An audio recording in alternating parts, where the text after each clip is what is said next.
Subscribe करें और bell दबाएं ताकि कोई खबर रह न जाए।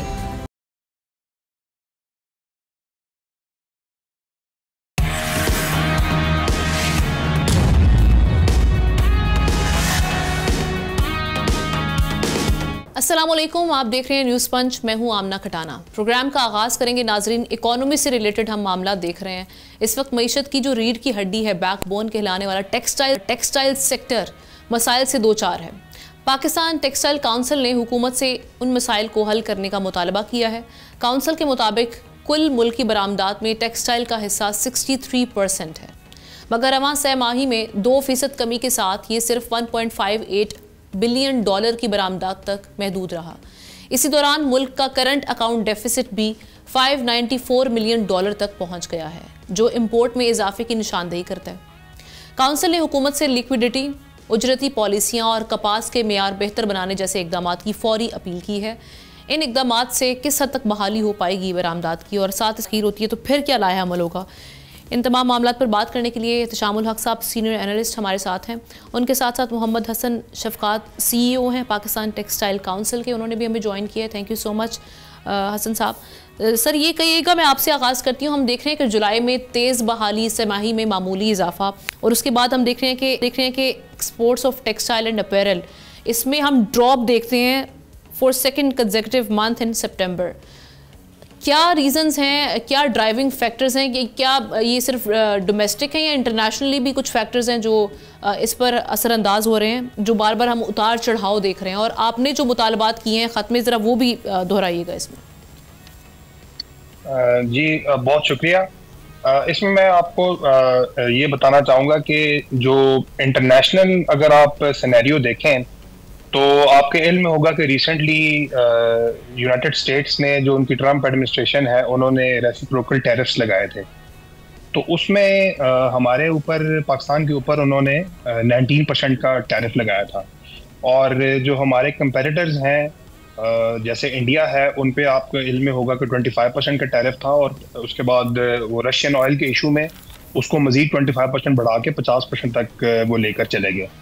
Eight the same time China के ऊपर भी 30%, मैं टेक्सटाइल स्पेसिफिकली बात कर रहा हूँ, 30% से 37% के करीब उनके ऊपर टैरिफ लगा हुआ है। तो इन सारी सिचुएशन के अंदर इंटरनेशनल फैक्टर्स प्लस जो ऑयल प्राइसेस हैं उनको देखते हुए कि जो इस वक्त काफ़ी लो पे चल रही हैं, इंटरनेशनल फैक्टर्स ऐसे नहीं हैं कि हमारी एक्सपोर्ट्स डिक्लाइन करें। तो फिर ये डिक्लाइन क्यों हो रहा है? तो आप इसको थोड़ा सा समझने की ज़रूरत है कि पाकिस्तान का जब हमने एक्सपोर्ट्स को अंडरस्टैंड करना हो तो वी नीड टू रियलाइज कि हमारा कंपटीशन एक्सपोर्टर्स का इंटरनेशनल कंपेटिटर्स के साथ होता है। और इंटरनेशनल कंपेटिटर्स मेरी मुराद ये है कि मेरे मुल्क में जो टैरिफ रेट्स, चाहे वो एनर्जी के हों, गैस के हों, इलेक्ट्रिसिटी और गैस के हों, इंटरेस्ट रेट्स हों, टैक्सेशन हो, अगर वो रीजनली कंपेटिटिव नहीं होगी तो मैं कम्पीट नहीं कर पाऊंगा। अब मैं इसकी आपको एक मिसाल दे देता हूँ कि इस वक्त इंडिया के अंदर अगर आप पर किलोवाट एनर्जी का रेट देखें तो वो 7 सेंट्स है, और बांग्लादेश जो कि एक और हमारा कंपेटिटर कंट्री है, उनके मुल्क में वो 9 सेंट के करीब है पर किलोवाट आवर। वियतनाम का अगेन 7 सेंट है। पाकिस्तान का इस वक्त जो है वो 13 सेंट किलोवाट पर आवर है। और ये अभी जो रिसेंट जो रिडक्शन हुई है प्राइसेस में, उसके बाद है। इससे पहले 16 सेंट्स पर था। इसके अलावा अगर आप गैस की प्राइसेस देखें, वो भी हमारे मुल्क में रीजन में सबसे हाई हैं। अगर आप वेज रेट्स देखें, जो हमारे एक ज़माने में कहा जाता था कि पाकिस्तान की जो वेज रेट्स हैं वो काफ़ी कम है, अभी जो मिनिमम वेजेस जिस तरीके से बढ़ाई गई हैं पिछले कुछ सालों में, तो उसके अंदर भी हम कंपेटिटिव नहीं रहे। बांग्लादेश की, इंडिया की और बाकी काफ़ी सारे जो श्रीलंकन जो मुल्क हैं, इन सब की हमारे से वेज रेट्स भी ज़्यादा हो गए हैं।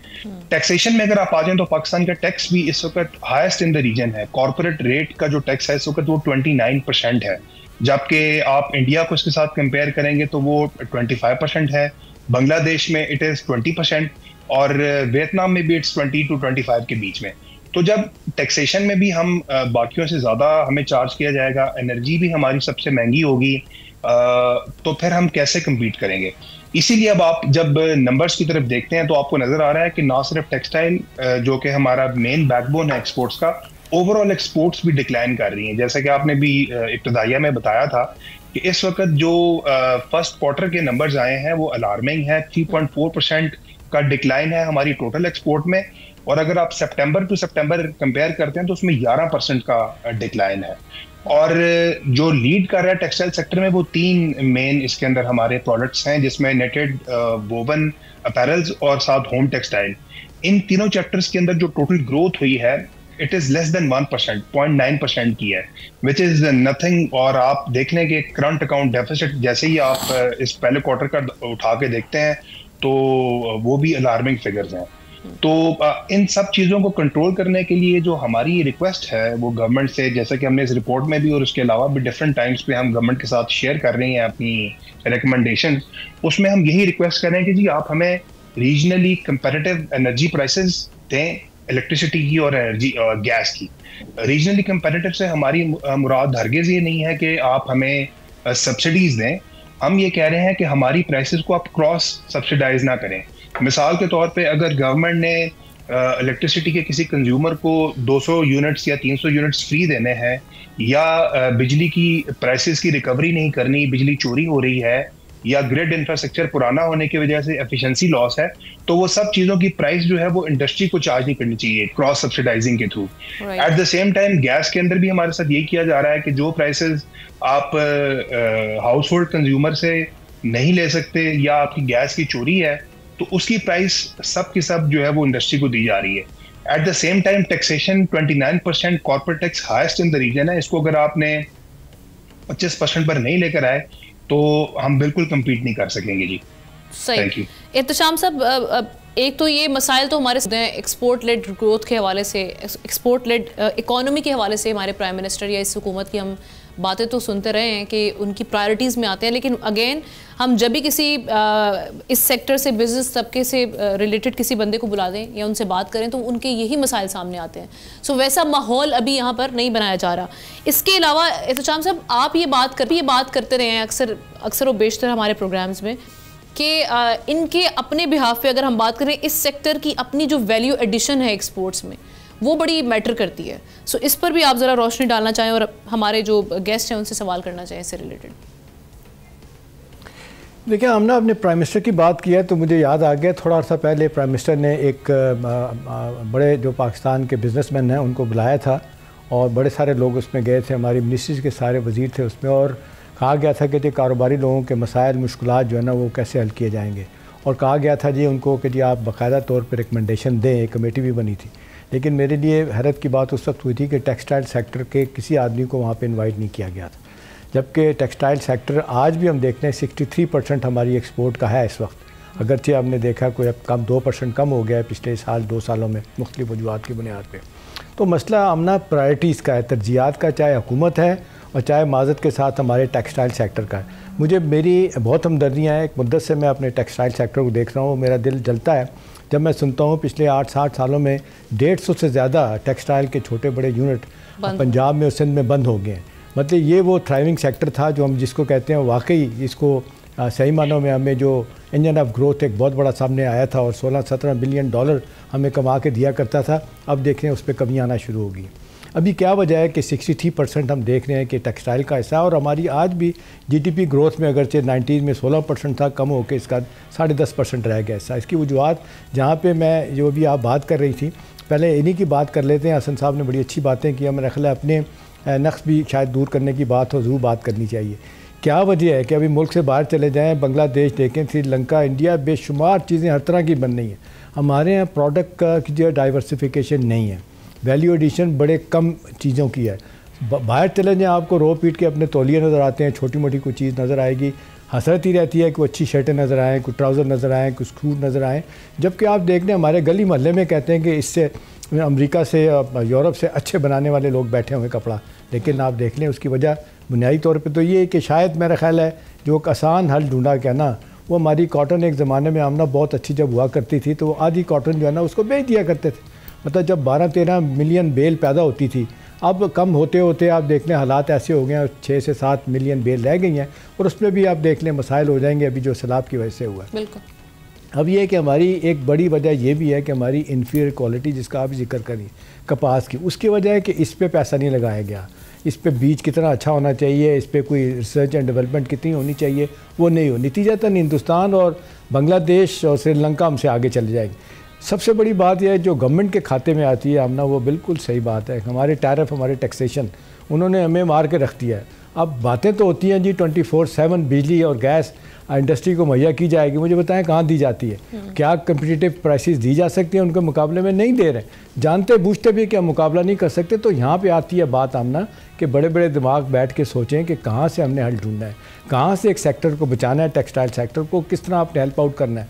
वो आपको बिल्कुल नहीं कह रहे कि जी आप हमें कमाई करके दें और खिलाएं, वो यही कह रहे हैं कि हमें साजगार माहौल पैदा कर दें। टैरिफ इतने हाई हैं, एनर्जी कॉस्ट आप देख लें, फिर आप लैक ऑफ इन्वेस्टमेंट है, इसमें इन्वेस्टमेंट आमना नहीं आ रही, फिर गवर्नमेंट के रूल प्रोसीजर इतने ख़राब हैं कि हिसाब ही कोई नहीं है। ऊपर जो रेगुलेटर बैठा है उसकी अपनी मर्ज़ी की जाती है और मनपसंद से सारे काम होते हैं। तो अब सवाल ये है कि गवर्नमेंट के लेवल पे क्यों नहीं इसको तरजीह दी जाती? क्यों प्राइम मिनिस्टर साहब एक कमेटी बनाते हैं कारोबारी बिजनेस लोगों की, उसमें टेक्सटाइल सेक्टर के लोग क्यों नहीं होते? और दूसरी वजह हम ना देखें, अभी आप देख रहे हैं आजकल तवज्जो जिस तरह इन्होंने एग्रीकल्चर पे दी है, अभी तो आगे चल के जो एक तूफ़ान आने वाला है IMF हमारे गले पड़ेगा। आज आपने खबर पढ़ ली होगी कि सिंध ने जो हुकूमत के साथ तय किया था ज़राअत का टैक्स 45% किया था, उसको कम करके रिवाइव 15% कर दिया। पंजाब इससे पहले कर चुका है। ये दो बड़े इशूज़ आमना जो एग्रीकल्चर के IMF ने 3 सालों में बात करके इनको लेके आए थे और जनवरी से लागू होना था इसको एग्रीकल्चर इनकम टैक्स को, तो उन्होंने रिवर्ट करके तो वो पुराने 15% पे आ गए। एक तो IMF का ये मसला, और दूसरी बात है कि वही बात आती है प्रायोरिटीज़, क्योंकि 70% के लोग जो है ना वज़रात के लोग बैठे हुए हैं असम्बलियों में, वो अपनी मर्ज़ी करवाते हैं, चाहे सूबाई असम्बलियाँ हैं चाहे मरकज़ी असम्बलियाँ। अब सवाल आता है कि इंडस्ट्री का तो पहिया चलना चाहिए, ठीक है, नवाज शरीफ साहब और शहबाज साहब इंडस्ट्री को ज़्यादा तरजीह देते रहे, लेकिन इस दौर में मैं देख रहा हूँ PDM 1 और PDM 2 में भी और इस हुकूमत में भी मेरा ख्याल है बुरे तरीके से टेक्सटाइल सेक्टर नेगलेक्ट का शिकार है। और मेरा ख्याल है इस वक्त इनको ये सोचना चाहिए कि अरबों रुपया लगा के जो टेक्सटाइल बंद हो जाना, फिर लेबर। जी हसन साहब, अभी ये सारे मसाइल तो अपनी जगह पर मौजूद हैं, आपने लेटर भी लिखा, वहाँ से ऑब्वियसली आपने पहले भी बातचीत करने की कोशिश की होगी, वहाँ से क्या मौक़िफ़ गवर्नमेंट की जानिब से क्या रिस्पॉन्स आ रहा है इस पर? और साथ ही साथ ये कहीं का हाथ पे हाथ रख के बैठने से हम गिव अप तो नहीं कर सकते। सो आप लोगों का प्लान ऑफ एक्शन क्या है अगर वहाँ से पॉजिटिव रिस्पॉन्स नहीं आता तो, या वो इंसेंटिव्स नहीं मिलते? जी अच्छा, इसमें एहतिशाम साहब ने बड़ी अच्छी बातें की हैं और एक उन्होंने जो सवाल उठाया मैं उसको इसके साथ लिंक करता हूँ कि उन्होंने कहा कि जी आप रॉ मटेरियल्स या इंटरमीडिएट गुड्स जैसे कि कॉटन है या फैब्रिक है या यान है, धागा वगैरह, वो पाकिस्तान एक्सपोर्ट करता है और वैल्यू एडिशन की तरफ हम क्यों नहीं जाते? ये बिल्कुल इन्होंने ठीक निशानदेही की है।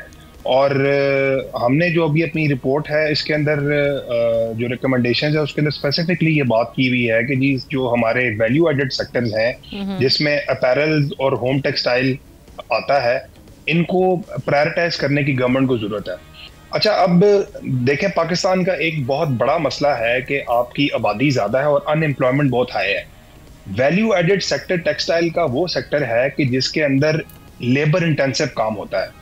तो अगर आप फोकस वैल्यू एडेड की तरफ करेंगे तो हमारा एक बहुत बड़ा मसला जो आबादी का और अनएम्प्लॉयमेंट का वो ऑटोमेटिकली इसके थ्रू हल होगा। लेकिन इसके अंदर एट द सेम टाइम जो हमारी रिक्वायरमेंट है वो ये होगी कि दुनिया में ऐसा नहीं होता कि आप एसेंशियल जो रॉ मटेरियल्स हैं अपने मुल्क में जब उनको इंपोर्ट करें तो उसके ऊपर ड्यूटीज चार्ज करना शुरू कर दें। अभी बदकिस्मती से आपके इल्म में होगा, रिसेंटली गवर्नमेंट की एक स्कीम थी जिसको हम एक्सपोर्ट फैसिलिटेशन स्कीम के नाम से जानते हैं जी। उस स्कीम के तहत होता ये था कि जो भी रॉ मटेरियल आप पाकिस्तान में इंपोर्ट करेंगे वो ड्यूटी फ्री होगा, क्योंकि वो सारे का सारा आपके as a raw material export में यूज होगा और एक्सपोर्ट आपकी बढ़ेगी। अभी रिसेंटली टेक्सटाइल के अंदर आप जानते हैं कि चूंकि लोकली हमारी कॉटन प्रोड्यूस उसकी यील्ड भी कम हो गई है, उसकी क्वालिटी भी अच्छी नहीं है, उसकी वजह से हमें अच्छी कॉटन बाहर से इंपोर्ट करनी थी, अच्छा यान बाहर से इंपोर्ट करना था और फैब्रिक भी इंपोर्ट करना था। तो इन तीनों चीजों को जो कि एक एसेंशियल रॉ मटेरियल है हमारे वैल्यू एडेड सेक्टर के लिए, उन सब को एक्सपोर्ट फैसिलिटेशन स्कीम से निकाल दिया गया है। यानी कि अब अगर मैंने पाकिस्तान में रॉ मटेरियल इंपोर्ट करना है तो मैं उस पर ड्यूटी भी दूंगा और मैं उसके ऊपर 18% GST भी दूंगा। तो बजाय इसके कि मेरी कॉस्ट कम की जाए, इस किस्म की पॉलिसीज लाकर वो कॉस्ट को बढ़ाया जा रहा है। तो हम अच्छा, एक सवाल आमना इजाज़त दें तो मैं हसन साहब से पूछूं। हसन साहब, पिछले दिनों मेरी एक अहम सफारती शख्सियत से मुलाकात हुई थी और उन्होंने मुझे बताया था कि अमेरिका का इस वक्त सबसे अच्छा, वो कहते हैं कॉटन अमेरिका में पैदा हो रही है। वो उन्होंने कहा कि हम चाहते हैं कि ये किसी तरीके से अमेरिका और पाकिस्तान के जो business to business joint ventures हैं या कॉपरेशन, इसको बढ़े। इसके लिए वो कहते हैं हम तैयार भी हैं कि मैक्सिमम इसमें अपना कंडीशन जो है कम से कम करें और मैक्सिमम जो है ना वो फैसिलिटेट करें। तो मेरा सवाल आपसे कि क्या इस तरह की कोई जॉइंट वेंचर या कोई इस तरह की इंटरेक्शन आपका इन दिनों में हुआ है, जो होता हुआ नज़र आ रहा है अमरीकियों के साथ? सर, इसमें देखें, इस वक्त भी पाकिस्तान में जो सबसे ज़्यादा कॉटन इंपोर्ट हो रही है उसमें नंबर 2 के ऊपर यूएस है। और उसकी वजह ही ये है कि उनकी कॉटन की क्वालिटी बहुत अच्छी है। क्वालिटी से मुराद ये है कि उसकी स्टेपल की लेंथ बहुत अच्छी है।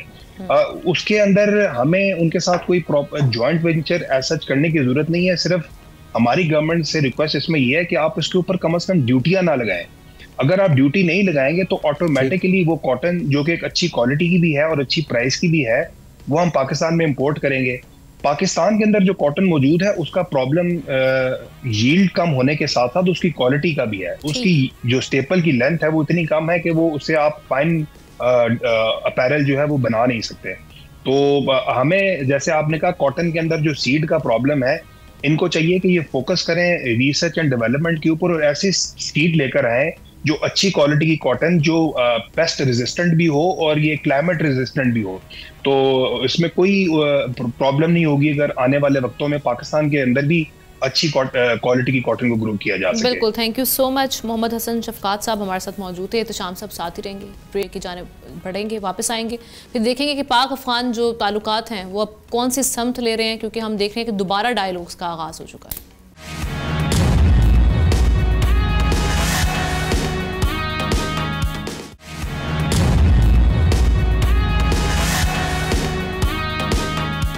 Welcome back. बात करेंगे इस्तांबुल में होने वाले मुज़ाकरात के हवाले से। वज़ीर दिफा ख्वाजा आसिफ ने कहा है कि भारत पाकिस्तान से शिकस्त के बाद बदला लेने की कोशिश कर रहा है और अफगानिस्तान के ज़रिए पाकिस्तान के खिलाफ कम शिद्दत की जंग लड़ा है। लेकिन इसके बावजूद पाकिस्तान ने दिल बड़ा करके अमन के लिए एक और बड़ा फैसला किया है और मेज़बान ममालिक की दरख्वास्त पर इस्तांबुल में अफगान तालिबान से निगोसिएशंस दोबारा शुरू करने पर रजामंद हो चुका है। ज़राए के मुताबिक पाकिस्तानी डेलीगेशन वापस रवाना होने वाला था, मगर अब मजीद क़याम करेगा ताकि मुज़ाकराती अमल बहाल रहे। पाकिस्तान का बुनियादी मौक़िफ़ बरकरार है कि अफ़गान सरजमीन दहशतगर्दों के लिए पनाहगाह नहीं बननी चाहिए, मगर तालिबान की ज़िद, हट धर्मी और भारत से बढ़ती कुर्बत ख़ित्ते के अमन के लिए नया ख़तरा बन रही है। ऐसे में कामयाबी किस हद तक मुमकिन है मुजाले से लेकर और जो बाकी मामलात हैं वो कैसे आगे बढ़ेंगे, एहतशामुल हक साहब से ख़बर और तज्जिया लेते हैं। एहतशाम साहब, कल तक जो मुज़ाकरात नाकामी की वजह से हम देख रहे थे कि किसी भी वर्केबल सोल्यूशन पर नहीं पहुंच पा रहे थे, ये रीज़न थी और नाकाम करार दिए गए थे मुज़ाकरात। और यही जो हमने देखा, ख्वाजा साहब का बड़ा सख्त रिएक्शन ट्विटर के थ्रू जो उनका पैगाम था, क्या वो वजह बनी कि तालिबान को दोबारा टेबल पर आना पड़ा और उन्होंने इसको संजीदगी से लिया, ये वार्निंग को, या फिर तुर्की एज अ मीडिएटर बड़ा हम देख रहे हैं प्रोएक्टिवली किरदार निभा रहा है। सो अगर वो प्रोएक्टिवली किरदार निभा भी रहा है तो ये कितना इंपॉर्टेंट फैक्टर है कि अब वो इनको कन्विंस भी कर लेंगे अपना बिहेवियर चेंज करने पर तालिबान को।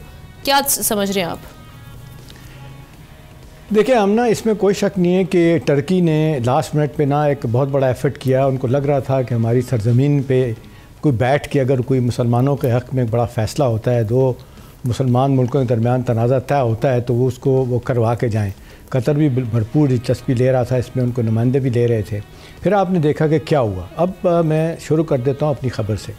यहाँ हम ना, मेरी ख़बर ये है कि 5 दफ़ा बाकायदा तौर पर वहाँ पे जो अफ़गान डेलीगेशन था लेड बाय नायब वज़ीर दाखिला और अनस हक्कानी, जो सराजुद्दीन हक्कानी के छोटे भाई हैं, हक्कानी नेटवर्क के बड़े अहम रुकन हैं, इन्होंने बाकायदा तौर पे 5 दफ़ा इन्होंने मान के, और कल रात को ये फ़ैसला, परसों रात को ये फ़ैसला हुआ था कि कल सुबह जो है ना वो एक जॉइंट मसवदा तैयार किया गया, जॉइंट स्टेटमेंट, जिसमें कहा गया था कि जी आप वेरीफाइबल एश्योरेंसेस और गारंटीज़ देंगे कि आपकी सरजमीन जो है पाकिस्तान के ख़िलाफ़ और हमसायों के ख़िलाफ़ इस्तेमाल नहीं होगी, एज़ पर वो जो 2020 का दोहा एग्रीमेंट के मुताबिक, क्योंकि पाकिस्तान ही नहीं, अमेरिका, चाइना और ममालिक भी जो इसके स्टेक होल्डर हैं। तो हमने इन्होंने माना, जब इनके सामने वो रखा गया मसवदा जॉइंट स्टेटमेंट, इन्होंने इनकार कर दिया। पहले तो उन्होंने कहा अच्छा जब भी पूछ के बताते हैं, उन्होंने कहा ये चीज़ें तय हो गई हैं, आप 10 दफ़ा आप गए हैं, पूछा आपने और इस बात पे एग्रीमेंट हो गया था कि सुबह साइन करना है। फिर भी उन्होंने कहा अच्छा चले जाएं, वापस आए और फिर उन्होंने कहा कि जी नहीं, हम इस पर अभी तैयार नहीं हैं। और वहाँ कहा जाता है कि बड़ी फ्रस्ट्रेशन हुई और वहाँ पे ये एक बात कही इन्होंने, अखवान तालिबान ने, कि चलें जी एक आम वही जो पुरानी बात दोहराते हैं, एक तरफ मान लिया कि जी, कभी कहते हैं कि जी हमारी सरज़मीन पे कोई दहशतगर्द नहीं है, कभी मान लेते हैं कि हम अपनी सरज़मीन को इजाज़त नहीं देंगे कोई इस्तेमाल हो दहशतगर्दी के लिए। और कल फिर उन्होंने फिर ये कहा उन्हें कि जी इस तरह करते हैं कि हम TTP को बिठा देते हैं पाकिस्तान के साथ और हम गारंटर बन जाते हैं। तो उन्होंने कहा कि जी हम किसी सूरत में नहीं मानेंगे। पाकिस्तानी डेलीगेशन ने बताया कि नॉन स्टेट एक्टर से हमारी कोई बात नहीं होगी। और उनको याद कराया गया कि आप तो मानते ही नहीं हैं, अब मानना शुरू हो गए हैं तो आपने नहीं मान ले लिए। दूसरी खबर आमना मेरे पास ये है कि अभी बात हो रही थी कि ये दोनों मुल्क तो किसी हद तक कामयाब नहीं हुए, फिर सऊदी अरब को इन्वॉल्व किया गया। अब सऊदी अरब से जो खबर आई है मेरे पास आमना वो ये है, उन्होंने कहा है कि हम फैसिलिटेट ज़रूर करवाएंगे लेकिन हमें अफगानियों पर एतमाद नहीं है। ये बाकायदा तौर पर उनके हुकूमत के एक एहलकार ने कहा कि जी 94 में अब ये कोशिश की थी इनके अपने तालिबान के जो इख्तलाफात थे दूर करने के। नवाज शरीफ साहब की हुकूमत थी, नवाज शरीफ साहब ने कोशिश की थी। उसके बाद ये सऊदी अरब आए थे, सऊदी अरब आके कहते हैं हमने भी फैसिलिटेट करवाया और इनका एक माहदा हो गया। और बाकायदा खाना काबा में बैठ के नवाज शरीफ भी वहाँ मौजूद थे, इनके सारे लीडरों ने आमना हाथों पे हाथ रखे और वादा किया कि आज के बाद हम नहीं लड़ेंगे, हम अपने मुल्क को बचाएंगे, हमसायों के साथ अच्छे ताल्लुकात रखेंगे। आमना आते ही महीना भी नहीं गुजरा था इनके फिर आपस के इख्तलाफात शुरू हो गए। तो उस तरह तो सऊदी अरब जो है ना वो एक्टिवली इसमें इन्वॉल्व नहीं होना चाहता। वो कहते हैं कि जी हम तो ज़ुबान देने वाले बात करते हैं, एक बात कह दी उस पर अमल दरामद होना चाहिए।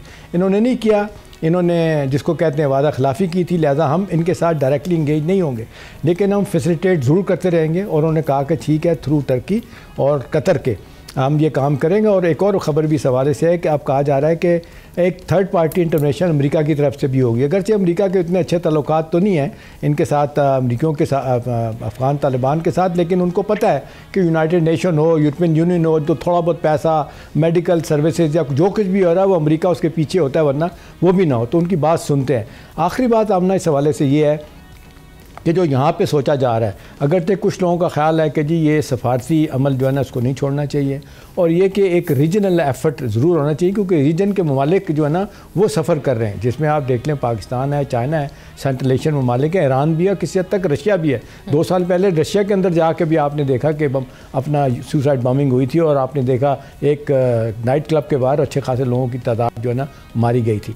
तो वो भी यही चाह रहे हैं कि ये दहशतगर्दी जो है ना ये ख़त्म हो और ये जो एपी सेंटर बना हुआ है अपना अफ़गानिस्तान, इसको ख़त्म किया जाए। दूसरी आमना यह है कि तौर पे पाकिस्तान ने ये सारे के सारे सबूत इंडिया की इन्वॉल्वमेंट के भी कतर को भी, टर्की को भी और सऊदी अरब को भी दे दिए हैं। अमेरिकन और यूनाइटेड नेशन के पास पहले ही सारे मामलात पहुंच गए हैं कि कितनी एक्टिव सपोर्ट हिंदुस्तान की तरफ से है और बाकायदा राव और NDS मिल के पाकिस्तान को डिस्टेबलाइज करना चाहते हैं, इसके सबूत दिए गए।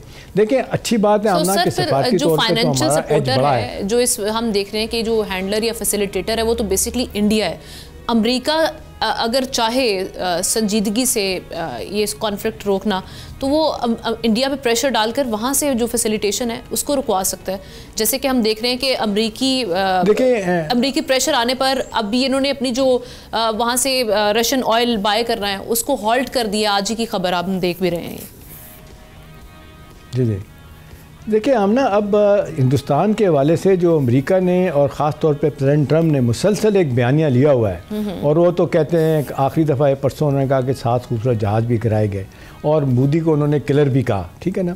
अभी मोदी का मामला तो ये हो गया है कि वो जिसको कहते हैं माजत के साथ चूहे की तरह मुँह छुपाता फिर रहा है। यही उनका जो बहुत बड़ा अपने आप को डिप्लोमेट कहता है उनका फॉरेन मिनिस्टर, ठीक है ना, जयशंकर, वो दोनों पब्लिक के सामने नहीं आ रहे। अब बिहार के इलेक्शन होने वाले हैं, उसके बाद कहा जाता है कि ये मैदान में आएंगे और वो 36 इनकी छाती लेके जो बात किया करते थे मोदी साहब वो दबके बैठे हैं। अमरीकियों का आमना इस वक्त जो है ना, जिस तरीके से वो हमला आवर है इनके ऊपर ना सफारती तौर पे और अदरवाइज़, और आपने देख लें जो उन्होंने लाइन इकनॉमिक ली है इनके ख़िलाफ़, तो वो तो इतनी तेज़ी के साथ आगे जा रहे हैं, मुझे नहीं लगता कि कोई हिंदुस्तान को कोई रिलीफ देंगे, और नतीजतन हिंदुस्तान शायद इस स्टेज पे उनकी बात नहीं सुनेगा तो किस तरह सुनेगा। हाँ, एक बात है कि अब ये यूनाइटेड नेशन भी कह रहा है, बाकायदा तौर पे आपने देखा हम ना चंद दिन पहले यूनाइटेड नेशन की रिपोर्ट जो है ना वो शाई हुई, जिसमें उन्होंने कहा कि 6000 हार्डन क्रिमिनल टेररिस्ट जो है ना वो अफगानिस्तान में बैठे हैं, वहाँ से बैठ के पाकिस्तान में दहशतगर्दी की कार्रवाइयाँ करवा रहे हैं। अभी देखें, आप और मैं नहीं कह रहे, ये यूनाइटेड नेशन कह रहा है, जिसको सारी दुनिया मानती है। Thank you so much Ehtesham साहब इस पर अपना इंसाइटफुल तज्जिया पेश करने के लिए। Moving on to our next story which is about Trump Xi meeting. आखिर 6 साल बाद ये मुलाकात हुई है चीनी सदर शी जिनपिंग और सदर डोनाल्ड ट्रंप के दरमियान, जिसमें कई बड़े फैसले किए गए हैं। सदर ट्रंप ने ऐलान किया है कि चाइना ने नायाब मादनियात यानी रेयर अर्थ मिनरल्स की बरामद जारी रखने पर इत्तफाक कर लिया है, जो दुनिया भर की सनतों के लिए रिलीफ की खबर है।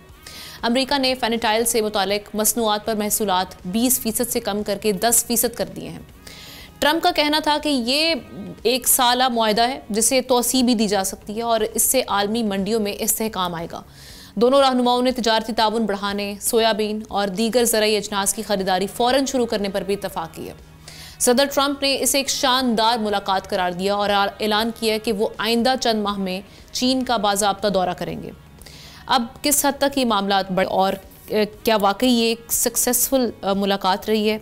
डॉक्टर जमील अहमद खान साहब फॉर्मर एम्बेसडर हमारे साथ मौजूद हैं, अपना तज्जिया पेश करेंगे इस हवाले से। डॉक्टर साहब, अभी जिस तरह से हम देख रहे हैं कि अमेरिकी प्रेसिडेंट इसको एक ग्रेट सक्सेस करार दे रहे हैं इस मुलाकात को, आप समझते हैं खुश असलूबी से मुलाकात तय पा चुके हैं और ये कब तक मामला जो है ये शॉर्ट लिव्ड रहेंगे या इसके लॉन्ग टर्म भी असरात देखेंगे कि इनकी जो रिलेशंस हैं वो बेहतर होंगे, और साथ ही साथ इसके ग्लोबली जो मार्केट्स हैं और ओवरऑल क्या इफेक्ट्स आएंगे?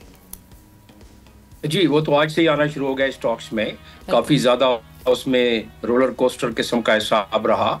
ज़ाहिर है जब टैरिफ कम हुआ तो जिन लोगों ने पहले से स्टॉक्स लिए हुए थे, जिन लोगों की शिपिंग ऑनलाइन थी, उनको महंगा पड़ा। अब जो टैरिफ कम हुए 10%, उनको दूसरों को सस्ता पड़ेगा। और जो फ्यूचरिस्टिक अप्रोच फेनेटाइन हो गया, जो प्रीकर्सर, उसकी जो शिपमेंट वगैरह हुई होगी पहले, रेयर अर्थ की जो शिपमेंट, वो सारों पे फर्क तो पड़ता है इस किस्म के डिसीजन से। लेकिन coming back to your point, basically sideline पर जो मीटिंग्स होती है वो उसका फ्रेमवर्क बाद में ज्यादातर तय होता है।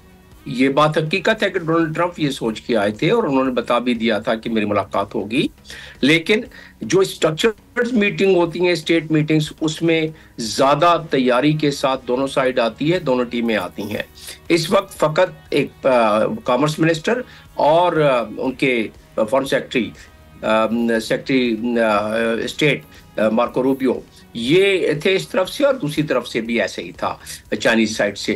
तो आपके सवाल का जवाब कि क्या इस पे इम्प्लीमेंटेशन हो जाएगी, वो थोड़ा कबल अज़ वक्त होगा। लेकिन इस वक्त जो जियोपॉलिटिकल तनाजुर है और जिसका इंदिया दे दिया डोनाल्ड ट्रंप ने, और वो क्या था इंदिया, उन्होंने कहा जी 10 में से 12 नंबर मैं दूंगा, इतना कामयाबी हुआ है। लेकिन जब जियोपॉलिटिकल साइड पर बात आई तो उन्होंने यूक्रेन की बात की कि हमें चाइना की मदद चाहिए यूक्रेन का मसला हल करने के लिए। तो यहाँ 2 बातें वाज़ेह हो गई कि डोनाल्ड ट्रंप ने अपनी तमाम कोशिशों काविशों के बावजूद उन्होंने अपने इलेक्शन कैंपेन से लेकर और जब से प्रेसिडेंसी में हैं वो यही कहते रहे कि यूक्रेन का मसला मैं हल करा लूंगा, और वो तूल पकड़ता जा रहा है, वो नहीं हुआ। और वो मैं समझता हूं कि जिस तरह उनका ग्राफ जा रहा है जंगों को खत्म कराने में, वॉर्स को खत्म कराने में, 9 वार इंक्लूडिंग कंबोडिया और ताइवान, उसको उन्होंने कंबोडिया और थाईलैंड, उन्होंने उसको खत्म करा दिया। और अब यूक्रेन जो उनका सबसे पहला था अनाउंसमेंट थी कि मैं कराऊंगा, उसके लिए वो चाइनीज जियोपॉलिटिकल जो बात हुई उसमें चाइनीज से उन्होंने इसकी गुजारिश की कि भाई आप करें।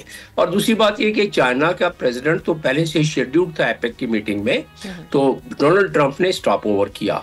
तो इसका मतलब ये है कि इस वक्त नियत ये है, एक तो टैरिफ की बात जो है वो तो दुरुस्त है कि टैरिफ में कमी आई और चाइना यही चाहता था, लेकिन साथ में चाइना ने एग्री किया ये फायदा देने के लिए रेयर अर्थ का। अब रेयर अर्थ का मैं बताता चलूं कि रेयर अर्थ उनके जहाजों से उसके हवाले से भी कहा जा रहा है कि उसको भी रिज्यूम कर लिया गया।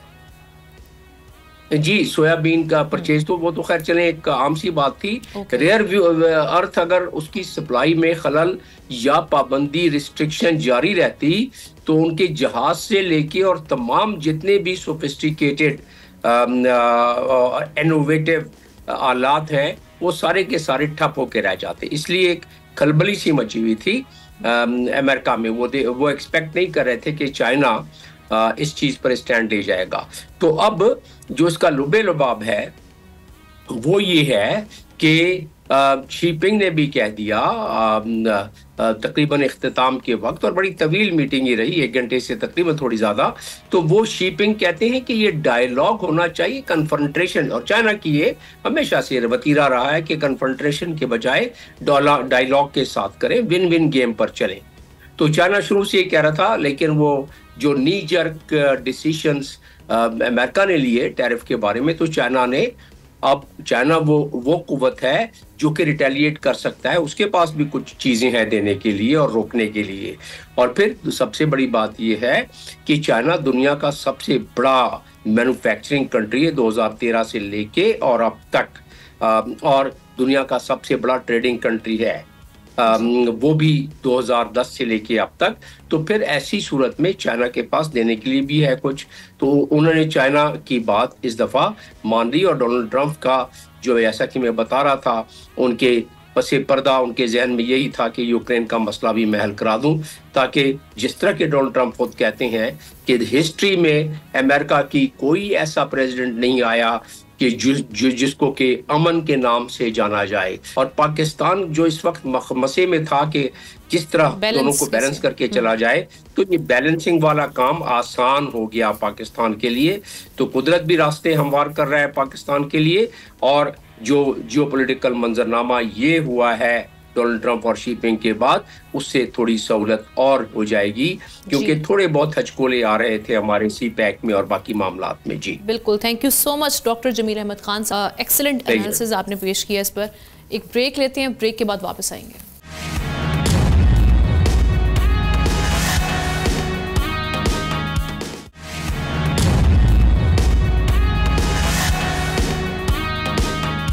Welcome back. टेक्नोलॉजी ज़िंदगी आसान बनाती है, लेकिन मसनूई ज़हानत की टेक्नोलॉजी चैट GPT से अपनी जान लेने के मशवरे किए जा रहे हैं। ये इंकशाफ ओपन AI ने अपनी ब्लॉग में किया है, जिसके मुताबिक हर चैट GPT के तकरीबन 80 करोड़ हफ्तावार सार्फिन में से तकरीबन 0.15% यानी तकरीबन 12 लाख सार्फिन के पैगामात में खुदकुशी के ख़तरे से मुतालिक इशारे पाए गए हैं, जबकि 6 लाख सार्फिन ज़हनी दबाव या नफसियाती बहरान में मुब्तला हैं। ये इंकशाफ उस वक्त हुआ जब अमेरिका में एक 9 उम्र लड़की की खुदकुशी के बाद कंपनी पर मुकदमा दायर किया गया। दूसरी जानिब 22 आलमी नशियाती इदारों की तहकीक ने बताया है कि AI चैटबॉट्स, जिनमें चैट GPT भी शामिल है, खबरों को 45% मौके या गलत तोड़ मरोड़ कर पेश करते हैं। अब सवाल ये कि मसनूई ज़हानत टेक्नोलॉजी तो इंसानियत की खिदमत के लिए तख्लीक की गई, अब क्या ये इंसानों को ख़तरे में धकेल रही है? किस हद तक इन पर रिलायंस की पर बात करने के लिए Hammad Ruhera, legal expert and analyst हमारे साथ मौजूद हैं। उनसे इनका एनालिसिस लेते हैं सारे मामले पर। Hammad, thank you so much for joining.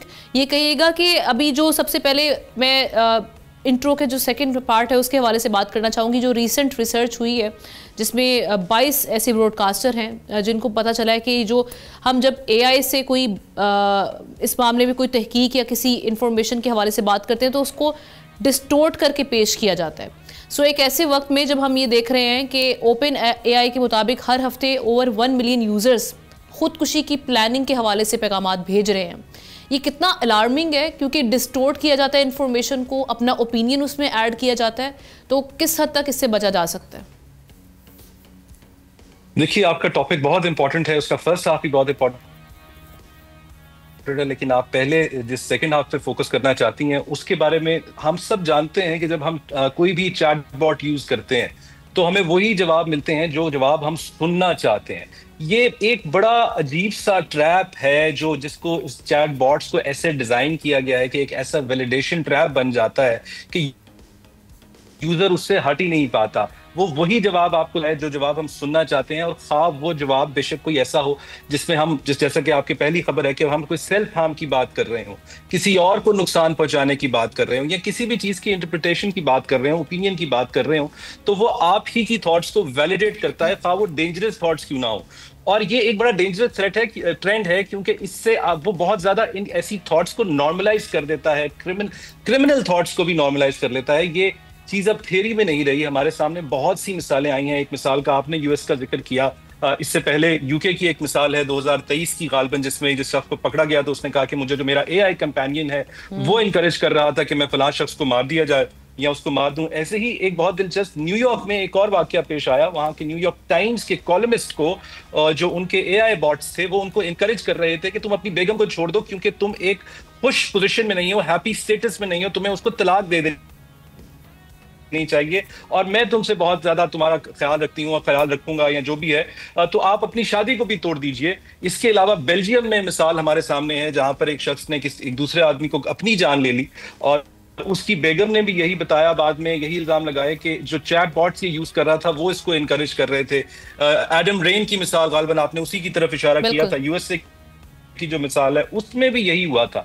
इस सेल्फ ट्रैप को समझने की जरूरत है। बेसिकली जब हम चैट बॉट को कोई प्रॉम्प्ट देते हैं, यानी कि जब कोई सवाल पूछते हैं उससे, तो उस प्रॉम्प्ट को वो एक टोकन में तब्दील कर देता है। अब टोकन क्या है? टोकन एक मैथमेटिकल रिप्रेजेंटेशन है उस सवाल की, उस टेक्स्ट की जो हमने उनसे पूछा है। अब उस मैथमेटिकल कैलकुलेशन को देखते हुए ये कैलकुलेट करते हैं चैटबॉट्स के आपको क्या जवाब चाहिए, और उस कैलकुलेशन के बाद आपको वो जवाब देते हैं जिसकी आपको तवक्को होती है। सही जवाब देना इनका मकसद ही नहीं है, इनका मकसद होता है कि आपको वो दिया जाए जिसकी आप तवक्को कर रहे हैं। तो यानी कि आप एक ऐसे इको चेंबर में घुस जाते हैं जब आप इन प्लेटफॉर्म्स को यूज करते हैं, तो जहां आपको वही सुनाई देता है जो आप सुनना चाहते हैं। और क्योंकि ये जो लार्ज लैंग्वेज मॉडल्स हैं ये इंटरनेट के डेटा के ऊपर ट्रेन किए जाते हैं, वहां से ट्रेन होते हैं, वहां से डेटा लेते हैं तो ट्रेन होते हैं। जब हम इनसे कुछ सवाल करते हैं और ऐसा सवाल जो इंटरनेट पे इनको नहीं मिलता या इनके अपने डेटा में इनको नहीं मिलता, तो इनकी ड्राइव इतनी सख्त होती है वो जवाब देने के लिए कि ये हेलुसिनेट करते हैं और वो जवाब खुद से गलत जवाब क्रिएट करके आपको दे देते हैं।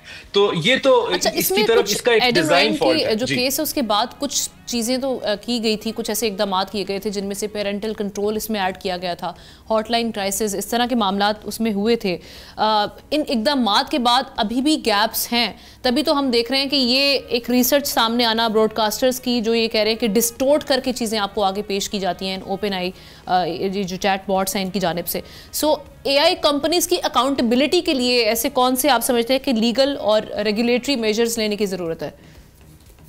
देखिए, अब हम ऐसी दुनिया में रह रहे हैं जहां पर अब ये भी नहीं हम कह सकते कि ऐसा दौर शुरू होने वाला है जहां हमारे रिश्ते मशीनों से जुड़ जाएंगे। हम ऐसे दौर में आ चुके हैं जहां हमारे रिश्ते मशीनों के साथ ऑलरेडी जुड़ चुके हैं। तो अब जब ये काम हो चुका है तो हमें देखना पड़ेगा, जैसे आपका सवाल है कि कैसे इन रिश्तों को ऐसा बनाया जाए कि ये टेक्नोलॉजी हमें असिस्ट कर रही है बजाय इसके कि हमें लीड कर रही है। इसके लिए अगर हम इर्द गिर्द नजर दौड़ाएं, मैं आपके सामने चंद मिसालें रख देता हूं। यूनाइटेड स्टेट्स में अगर आप इस बारे में बात करें तो वहां का federal trade commission open AI जैसी कंपनी को, मेटा जैसी कंपनी को अपने पास बुला रहा है और उनसे सवाल जवाब कर रहा है कि हमें सेटिस्फाई कीजिए कि आप कैसे ऐसे मामलात को, ऐसे सेंसिटिव मामलात को, जहां कोई शख्स अपने आप को नुकसान पहुंचाने की या किसी और को नुकसान पहुंचाने की बात करता है, तो आप कैसे इक्विप्ड हैं ऐसे मामलात को हैंडल करने के लिए।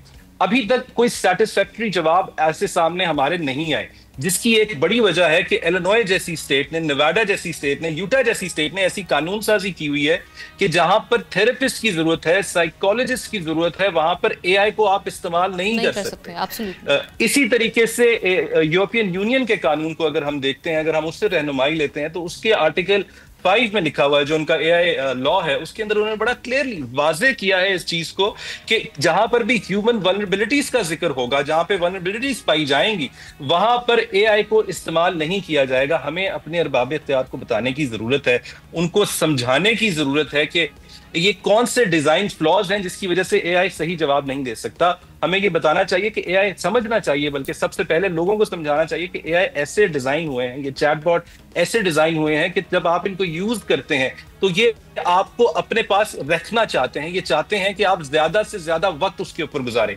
जबकि आप जब किसी प्रोफेशनल थेरेपिस्ट के पास जाते हैं, कंसल्टेंट के पास जाते हैं, तो वो आपका कुछ वक्त के बाद उस सेशन को कंक्लूड कर देता है। वो आपको कहता है कि वापस अपनी जिंदगी में जाइए, जो इंफॉर्मेशन, जो डिस्कशन हमने किया है आप उसको प्रोसेस कीजिए और फिर चंद दिन बाद वापस आए। ऐसा AI आपको नहीं कहता। वो आपको नहीं कहता कि अब आपने बहुत देर से इस सिलसिले में हमारे से बात की, अब आपको बाहर जाना चाहिए, अपनी फिजिकल वर्ल्ड में वापस जाना चाहिए।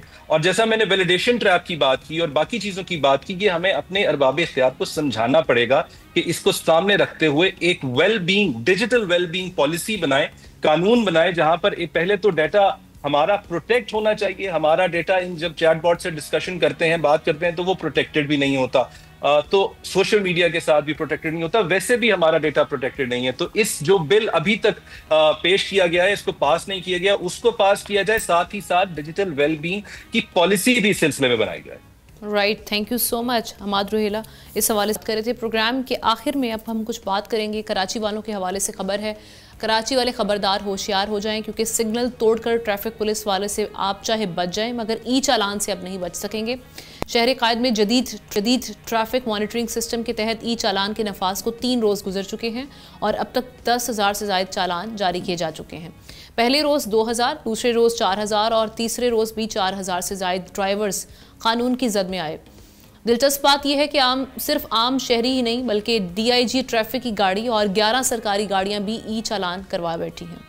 अदाद-ओ-शुमार के मुताबिक सीट बेल्ट ना बांधने पर 2100 अफराद, मोबाइल फ़ोन के इस्तेमाल पर 144, सिग्नल तोड़ने पर 314 और गलत समत आने पर 30 अफराद के ई चालान किए गए हैं। हेलमेट ना पहनने पर 872 मोटरसाइकिलिस्ट को भी नहीं बख्शा गया। सिर्फ 3 दिन में नाजरीन 101 हैवी गाड़ियों के चालान हुए हैं, जिन पर कम से कम 20,000 रुपये जुर्माना आयद किया गया है। ट्रैफिक हुकाम का कहना है कि ये निज़ाम कानून की बालादस्ती कायम करने के लिए बनाया गया है, मगर शहरियों का कहना है कि भारी चालान करने से पहले सड़कों की हालत बेहतर बनाना हुकूमत की अव्वलीन जिम्मेदारी होनी चाहिए। अब सवाल ये कि क्या ई चालान से ट्रैफिक के निज़ाम में कुछ बेहतरी आएगी या ये महज एक और जुर्माना मुहिम साबित होगी, और साथ ही साथ सड़कों की जो हम देख रहे हैं ज़बू हाली है, उस पर तवज्जो कौन देगा और उसकी वजह से जो हादसा हैं क्या उसमें कोई कमी पेशी आएगी। इसके हवाले से, खबर के हवाले से कमेंट सेक्शन में जाके आप अपनी राय का इजहार कर सकते हैं। हमें प्रोग्राम से इजाज़त दीजिए, इंशाल्लाह कल मुलाकात करेंगे। अल्लाह हाफ़िज़।